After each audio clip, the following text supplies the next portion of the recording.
ఖమ్మం జిల్లాలో వరద ప్రభావిత ప్రాంతాల్లో పర్యటిస్తున్న బీఆర్ఎస్ నేతలపై కాంగ్రెస్ గుండాలు దాడికి తెగబడ్డారు. ఇక ఇదే అంశంపై ప్రస్తుతం మనతో మాట్లాడడానికి బీఆర్ఎస్ ఎమ్మెల్సీ తాతా మధు గారు ప్రస్తుతం ఫోన్లో సిద్ధంగా ఉన్నారు. సార్ నమస్తే సార్.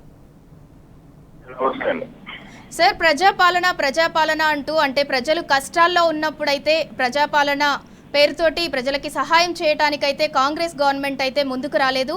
అంటే ప్రజలకి సహాయం చేయడానికి ముందుకు వచ్చిన బీఆర్ఎస్ కార్యకర్తలు నాయకులపై అయితే కాంగ్రెస్ గుండాలు దాడికి తెగబడుతున్నారు. పోలీసులు కూడా ఈ విషయాన్నంతా కూడా చూసి చూడనట్టుగా ఉంటున్నారు. మీరేమంటారు?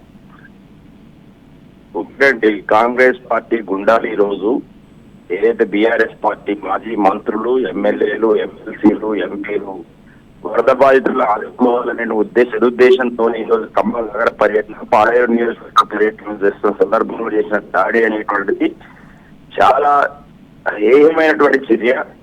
అలాగే ఖమ్మం జిల్లా ఒక చైతన్యవంతమైనటువంటి ఖమ్మం జిల్లాలో ఇలాంటి దాడి జరగడం అనేటువంటి సిగ్గుచేటైన విషయం. ముగ్గురు మంత్రులు కావాలని ఈ యొక్క వాళ్ళకి ప్రజల నుంచి వస్తున్నటువంటి వ్యతిరేకతని కప్పిపుచ్చుకోవటం కోసం చేసినటువంటి దాడి మాత్రమే ఇది పిగిపంద చర్య. దీన్ని తీవ్రంగా ఖండిస్తున్నాను. ఎందుకంటే ఒక విప్లవాల కిల్లా చైతన్యవంతమైన ఖమ్మం జిల్లా గడ్డ మీద ఇలాంటి దాడి జరగటం అనేటువంటిది చాలా శోచనీయం. కాంగ్రెస్ పార్టీ ప్రజల్లో వస్తున్నటువంటి వ్యతిరేకతని కప్పిపుచ్చుకోవటం కోసం దాడుల ద్వారా వారేదో తృప్తి పొందాలనే ప్రయత్నం చేస్తున్నారు. కానీ ప్రజలు అసహించుకుంటున్నారు.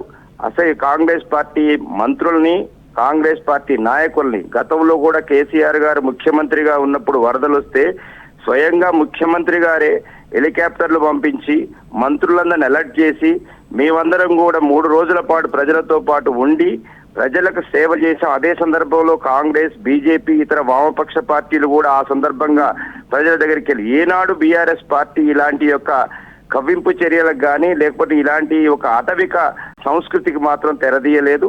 ఈ దాడి అనేటువంటిది సభ్య సమాజం తలదించుకునే విధంగా ఉంది. కాంగ్రెస్ పార్టీ జిల్లాలో ఉన్న 3 మంత్రులు దీనికి బాధ్యత వహించాలి.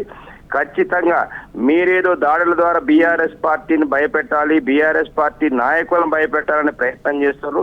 మీ తాటాకు తిప్పులకు బీఆర్ఎస్ పార్టీ నాయకులు కానీ కార్యకర్తలు కానీ భయపడేది లేదు. మీకు సిగ్గుంటే వరదల ద్వారా నష్టపోయిన ప్రజలకు మీరు సహాయం చేయండి, ఆ ప్రజలను ఆదుకోండి. ముష్టి 10,000 రూపాయలు ఇచ్చేసేసి మీరు ప్రజల్ని ఇబ్బందుల పాలు చేయబాకండి. మీరేదో దాడులు చేసేసి మంత్రుల మీద దాడి చేశాము, లేకపోతే ఎమ్మెల్యేలు, ఎంపీల మీద దాడి చేశాము మేము అనుకుంటున్నారేమో.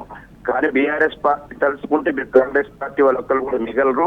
ఎందుకనంటే దీనికి పూర్తి బాధ్యత స్థానికంగా ఉన్న మంత్రులు 3, అటు బట్టి విక్రమార్క గాని, స్థానిక మంత్రి తుమ్మల నాగేశ్వరరావు గాని, అదే రెవెన్యూ మంత్రి పొంగులేటి శ్రీనివాసరెడ్డి 3 బాధ్యత వహించాలి ఈ దాడికి. తక్షణమే ఆ దోషుల మీద మీకు సిగ్గుంటే మీరు చర్య తీసుకోండి, పోలీసులకు ఆదేశించండి. పోలీసులు కూడా ప్రేక్షక పాత్ర పోషించడం, పోలీసుల పాత్ర కూడా ఉందని నేను భావిస్తున్నాను. ఎందుకంటే పోలీసులు, కాంగ్రెస్ పార్టీ కార్యకర్తలు ఇద్దరు కుమ్మక్కని ఈ యొక్క దాడికి తెగబడ్డారు. ఎందుకనంటే ఖమ్మం జిల్లా చరిత్రలో ఇలాంటిది ఎప్పటికి కూడా ఇంతవరకు జరగలేదు. కాంగ్రెస్ పార్టీ నాయకులు, మంత్రులు గుర్తుపెట్టుకోవాలి, మీరు దాడుల ద్వారా ఈ తెలంగాణలో కానీ ఖమ్మం జిల్లాలో ఏమి సాధించలేరు. మీకు నిజంగా చిత్తశుద్ధి ఉంటే ప్రజలకు సహాయం చేయండి, కష్టాల్లో ఉన్న వారిని ఆదుకోండి. కానీ కష్టాల్లో ఉన్న ఆదుకోవడానికి వచ్చినట్టు బీఆర్ఎస్ పార్టీ నాయకుల్ని, కార్యకర్తలు హరీష్ రావు గారు కావచ్చు, సబితా ఇంద్రారెడ్డి గారు కావచ్చు, జగదీశ్వర్ రెడ్డి గారు కావచ్చు, అజయ్ కుమార్ గారు కానీ, పార్లమెంటరీ నాయకుడు ఉన్న నామ నాగేశ్వరరావు గారు, వద్దిరాజు రవిచంద్ర అందరూ కీలకమైన నేతలు ఆ పర్యటనలో ఉంటే వాటి మీద దాడి చేయటం అంటే కాంగ్రెస్ పార్టీ ఖచ్చితంగా ఒక పక్క ప్రణాళికతో పాటు దాడి చేసిందని మేము భావిస్తున్నాం. తక్షణం పోలీస్ సిపిని డిమాండ్ చేస్తున్నాం. ఎవరైతే దోషులు ఉన్నారో వాళ్ళ మీద చట్ట ప్రకారం చర్య తీసుకోవాలి. భవిష్యత్తులో ఖమ్మం జిల్లాలో ఇలాంటి అరాచక రాజకీయాలకి స్థానం లేదనేది నేను భావిస్తున్నాను. నేను జిల్లా పార్టీ అధ్యక్షుడిగా దీన్ని తీవ్రంగా ఖండిస్తున్నానండి. సార్, సహాయం చేయడానికి వెళ్లిన మంత్రులు ఎవరైతే కార్యకర్తలు ఉన్నారో వాళ్ళ కాన్వాయ్ పై దాడి చేశారు. అలాగే సంతోష్ రెడ్డి అనే బీఆర్ఎస్ కార్యకర్త కూడా తీవ్రంగా గాయపడ్డాడు. ఇప్పుడు సంతోష్ రెడ్డికి కానీ లేదంటే అతని కుటుంబ సభ్యులకు కానీ అసలు ఎవరు భరోసా కల్పిస్తారు? సంతోష్ రెడ్డికి కాలు ఫ్రాక్చర్ కావటం అనేటువంటి దురదృష్టకరమైన సంఘటన. ఎందుకు అంటే ఇప్పుడే నేను టీవీలో విజువల్స్ లో చూస్తున్నాను. కాంగ్రెస్ పార్టీ నాయకుడు ఉండాలే సంతోష్ రెడ్డి కారు కిందికి నెట్టడం అనేది జరిగింది. ఆయన కూడా గొడవద్దు అని చెప్పేసి దాని గొడవని ఆపే ప్రయత్నం, కాంగ్రెస్ పార్టీ కార్యకర్తలు చేస్తున్న దాడిని ఆపే ప్రయత్నం చేశాడు. ఇది వరద బాధితుల కోసం మేము చేస్తున్నటువంటి ఇది కార్యక్రమం, మీకు చేతనైతే మీరు కూడా చేసుకోండి, ఈ విధంగా మంచి పద్ధతి కాదని చెప్పే క్రమంలో తనని కారు కిందికి నెట్టి తన మీద కూడా హత్య ప్రయత్నం కాంగ్రెస్ పార్టీ గుండాలు చేయడం జరిగింది. తక్షణం సంతోష్ రెడ్డికి రాష్ట్ర ప్రభుత్వం సహాయం చేయాలి. రెండవది, ఈ గుండాలు ఎవరైతే దాడికి తెగబడ్డారో వారందరి మీద కూడా చట్ట ప్రకారం చర్య తీసుకోవాలి. కాంగ్రెస్ పార్టీ మీద ఇప్పటికే ఖమ్మం నగరంలో పాలేరు నియోజకవర్గంలో మొత్తం పూర్తిగా ఒక వ్యతిరేకత వచ్చింది. ఎందుకనంటే ఉదయం 9 గంటల నుంచి రాత్రి 9 గంటల వరకు కూడా 9 మందిని రక్షించలేక నదిలో ఉంచేసేసి ఇబ్బంది పెట్టినటువంటి సంఘటన చూసి స్థానికులే చెలించిపోయి వాళ్ళు ధైర్యంగా జేసీబీల సాయంతో బయటకు అంటే ప్రభుత్వం చేయనటువంటి పనిని పక్కన స్థానిక ప్రజలు చేశారు. హరీష్ రావు గారు ఇంతకుముందు ఆధ్వర్యంలో ఆ యొక్క దేవరైతే కాపాడే వారికి సన్మానం కూడా చేయడం జరిగింది. చేతనైతే ఎందుకంటే మేము కూడా గతంలో పువ్వాడ అజయ్ కుమార్ గారు మంత్రిగా ఉన్నప్పుడు మేమందరం కూడా ప్రతి వార్డుల్లో తిరిగి 3 రోజుల పాటు వాటర్లో ఉండి ప్రతి కుటుంబాన్ని కూడా మేము ఎలాంటి ఇబ్బంది లేకుండా చూడటం అనేది జరిగింది. ప్రతి ఒక్కరు హ్యాపీగా ఉంటుంది. అందుకే మొన్న వరదల సమయంలో మొన్న ప్రజల్లో చర్చ, గతంలో కేసీఆర్ గారు ముఖ్యమంత్రిగా ఉన్నప్పుడు మొత్తం ప్రభుత్వం అంతా ఇక్కడే ఉంది, హెలికాప్టర్లు పంపించారు, పోలీసులు వచ్చారు, ఎన్డీఆర్ఎఫ్ బృందాలు వచ్చాయి, మంత్రులు వచ్చారు, ఎమ్మెల్యేలు, ఎమ్మెల్సీలు, బీఆర్ఎస్ పార్టీ కార్యకర్తలు, నాయకులు అందరూ కూడా మా కుటుంబ సభ్యులుగా మమ్మల్ని ఆదుకున్నారు. ఈ రోజు జిల్లాలో 3 మంత్రులు ఎక్కడికి వెళ్ళిపోయారు. వారు ఇప్పుడు ప్రజలు కష్టాల్లో ఉన్నప్పుడు కనీసం రాలేదు, చూడటానికి రాలేదు.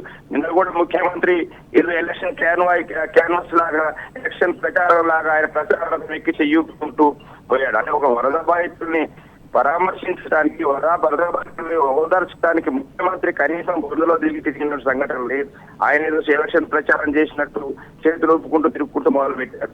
కాబట్టి ఖమ్మం జిల్లా ప్రజల్లో కాంగ్రెస్ పార్టీ ప్రభుత్వం పట్ల వరద బాధితులను ఆదుకునే క్రమంలో కాంగ్రెస్ పార్టీ తీసుకున్నటువంటి వారి యొక్క చర్యల పట్ల పూర్తి వ్యతిరేకత, ఏహేయ భావం ఖమ్మంలో కనపడుతుంది. దారి మళ్లించడం కోసమే ఈ దాడి జరిగిందని నేను భావిస్తున్నాను. ఖచ్చితంగా పోలీస్ కమిషనర్ గారు, ఖమ్మం జిల్లా పోలీస్ కమిషనర్ గారు డిమాండ్ చేస్తున్నాను.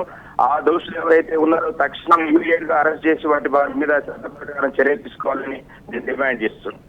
సార్, ఇదే దాడిపై కాంగ్రెస్ గుండాల దౌర్జన్యంపై బీఆర్ఎస్ వర్కింగ్ ప్రెసిడెంట్ కేటీఆర్ కూడా ఫైర్ అయ్యారు. అంటే సీఎం సహా ప్రభుత్వం కూడా ఈ అంశంపై బాధ్యత వహించాలని కూడా డిమాండ్ చేశారు. మీ డిమాండ్స్ ఏంటి అసలు? ఖచ్చితంగా అండి, నిన్ననే ముఖ్యమంత్రి గారు వచ్చారు అక్కడికి, రాత్రి అక్కడే బస చేశారు. ఈ రోజు కావాలని ఈ రోజు ప్రోగ్రామ్ ఉంది, ప్లాన్ ప్రకారం జరిగిన దాడి అని భావిస్తున్నా. ఈ దాడికి ఎందుకంటే తెలంగాణ ఉద్యమం రావాలని కొట్లాడిన నాయకులు హరీష్ రావు గారు కానీ, జగదీశ్వర్ రెడ్డి గారు కానీ అనేక మంది అక్కడ ఉన్నారు. గతంలో 2 సార్లు క్యాబినెట్ మంత్రులుగా పనిచేసినటువంటి వాళ్ళు ఉన్నారు, పార్లమెంటరీ పార్టీ నాయకులు పనిచేసినటువంటి వాళ్ళు ఉన్నారు, ఇప్పుడు ప్రస్తుత రాజ్యసభ సభ్యులు, ఎమ్మెల్యేలు, ఎమ్మెల్సీలు.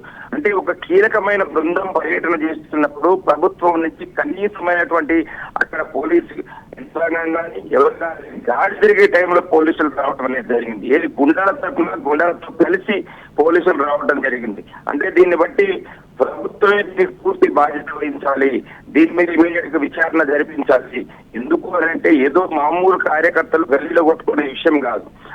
ఒక పార్టీ తెలంగాణ తీసుకొచ్చినటువంటి పార్టీ 14 సంవత్సరాలు కొట్లాడి తెలంగాణ తీసుకొచ్చి 10 సంవత్సరాల ప్రభుత్వంలో కేబినెట్ మంత్రులుగా ఉన్నటువంటి ఒక కీలకమైన బృందం అక్కడికి పర్యటన చేస్తూ వరద బాధితులను ఆదుకోవడానికి వెళ్తే వారి మీద దాడి జరగడం అనేటువంటిది చాలా తీవ్రమైనటువంటి సంఘటన. ఇది ఈ సంఘటన మీద ఖచ్చితంగా డీజీపీ గారిని, అలాగే జిల్లా సిపి గారిని, పోలీస్ అధికారులు డిమాండ్ చేస్తున్నాం. అట్లాగే రాష్ట్ర ముఖ్యమంత్రి దీనికి బాధ్యత వహించాలి, జిల్లాలో ఉన్న 3 మంత్రులు దీనికి బాధ్యత వహించాలి. ఎందుకు అంటే మీరు కూడా గతంలో అనేక పర్యటనలు చేశారు, ఇదే రేవంత్ రెడ్డి అనేక పాదయాత్రలు చేశారు, కానీ ఏ రోజు మేము దాడులు చేయలేదు. అనేక మంది రాజకీయ పార్టీలు పాదయాత్రలు చేశారు, అనేక సందర్భాల్లో ఈ వరదలు వచ్చిన సమయాలు వారికి తోచిన సహాయం చేశారు. ఏ రోజు కూడా మేము అధికారంలో ఇలాంటి కవింపు చర్యలు కానీ దాడులకు కానీ మేము తెగబడలేదు. అది కాంగ్రెస్ పార్టీ యొక్క నిజస్వరూపం ఇవాళ తెలుస్తుంది. ఈ కాంగ్రెస్ పార్టీ ఇచ్చిన హామీలు కానీ ప్రజల్లో వస్తున్న వ్యతిరేకతని పక్కతో పట్టించడం కోసం చేసే ప్రయత్నం. కాబట్టి మేము రాష్ట్ర ప్రభుత్వాన్ని డిమాండ్ చేస్తున్నాం, దీని న్యాయ విచారణకి ఆదేశించాలి. పోలీసు యంత్రాంగాన్ని కూడా డీజీపీ గారిని, సిపి గారిని కూడా డిమాండ్ చేస్తున్నాం.